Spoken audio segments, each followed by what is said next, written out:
they were also created in them.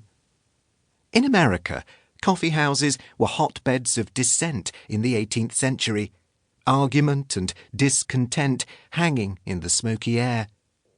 One of the most celebrated coffee house taverns, the Green Dragon on Union Street in Boston, became known as the headquarters of the Revolution, a meeting place for revolutionary generals itching to throw the British out of the 13 colonies and Boston Tea Party conspirators planning their infamous action.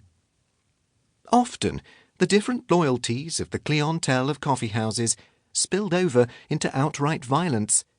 Debate over coffee stirred great emotions. In France, too, the men behind the French Revolution aired their views over coffee, and indeed, the first act of the French Revolution, a stirring anti-government oration by the young journalist Camille Desmoulins, took place outside Café Foy in Paris. In London, too, radicals and rebels intrigued and plotted in coffee houses to such an extent that Charles II almost closed them all down. But coffee houses were also cultured places, and still are. In Paris, the Impressionists would meet and complain in the café about their lack of sales and the disparagement of their art by critics.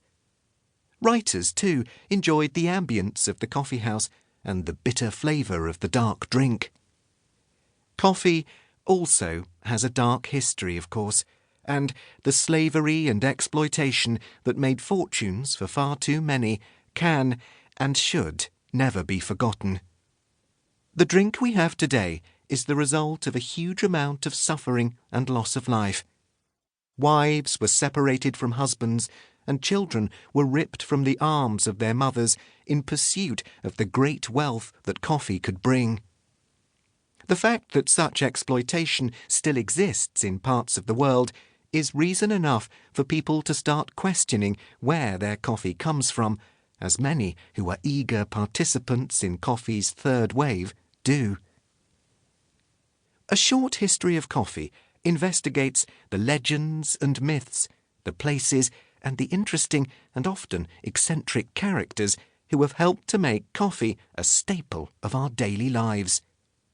The book investigates coffee's origins in Ethiopia and Yemen and its spread through the Middle East before it was brought to Europe by intrepid travellers and merchants. As coffee became increasingly popular, coffee shops began to proliferate on the high streets and in the squares of towns and cities across Europe, creating new and exciting hubs of commerce, news and debate, where deals could be done and revolution could be incited. The book follows the development of this phenomenon and its growth in popularity through to the 21st century explosion of coffee shop culture. It lifts the recyclable lid on the business as well as the pleasure of coffee. In the process, we learn that the story of our favourite drink is a frothy brew of business, politics, money, and intrigue. A young goatherd named Caldi noticed one day that his goats, whose deportment up to that time had been irreproachable, were abandoning themselves to the most extravagant prancings. The venerable buck, ordinarily so dignified and solemn, bounded about like a young kid. Caldi attributed this foolish gaiety to certain fruits of which the goats had been eating with delight. The story goes that the poor fellow had a heavy heart, and, in the hope of cheering himself up a little, he thought he would pick and eat of the fruit. The experiment succeeded marvellously. He forgot his troubles and became the happiest herder in happy Arabia. When the goats danced, he gaily made himself one of the party and entered into their fun with admirable spirit.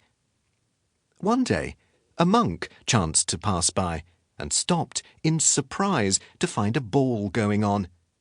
A score of goats were executing lively pirouettes like a lady's chain, while the buck solemnly